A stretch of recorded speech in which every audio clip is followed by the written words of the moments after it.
अस्सलाम वालेकुम। मैं सबा दीवान गुलाम महिउद्दीन दीवान की बेगम हूँ। मैं रात को तकरीबन 2 से 2:30 बजे के दरमियान हमारे घर कुछ पुलिस की वर्दी में और कुछ सादी वर्दी में, तो तकरीबन कुछ 40-50 बंदा था जो हमारे घर में आया, तोड़ फोड़ की है, हमारे घर के सारे दरवाजे तोड़ दिए हैं। हम अपने अपने कमरों में सो रहे थे और उन्होंने गन्नों के साथ हिट कर करके सब दरवाजे तोड़ दिए और हमारे कमरों में घुस गए हैं। मेरी बहू के सर पे पिस्टल रखी है, मोजर थे उनके पास, और ये मेरा जो छोटा पोता है वो अपनी सेंस में नहीं है, और ये जो 2 बच्चियां हैं, बच्चे इस वक्त डरे हुए हैं हमारे, इन बच्चों को डराते रहे हैं। छोटा बेटा मेरा जो है उसका ऑपरेशन हुआ है टांग का, और वो भी बेड पे है, तो उसको भी आगे जुदों को बाहर जितने हमारे मुलाजिम है सब मुलाजिमों को मारा है। मेरे बड़े दोनों बेटों को इन्होंने हरासा करके बिठाए रखा है गन पॉइंट पे, और सारा तकरीबन पौना घंटा ये हमारे घर दंदनाते रहे हैं, और सारी चीजें, अलमारियों के लॉकर, हर चीज तोड़ दी है। मेरे बच्चों के मोबाइल ले गए हैं, सबके हमारे घर वालों के फोन ले गए हैं, मेरे बेटों के और मेरी बहुओं के,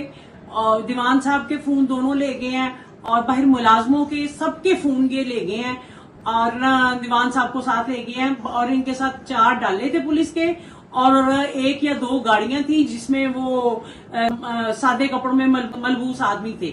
जो दीवान साहब को सादी गाड़ी में उन्होंने बिठाया है, और यहाँ से और 1-2 उनमें आदमी थे जिन्होंने नकाब किए हुए थे, जिनके चेहरे छुपे हुए थे, वो सबको हदायत दे रहे थे कि ये करो ये करो ये करो, तोड़ दो दरवाजा। और जब ऊपर मेरी बेटी अकेली होती है, आगे सबसे पहले उन्होंने ऊपर के सारे दरवाजे तोड़े हैं और मेरी बेटी को हरासा किया है। हम लोग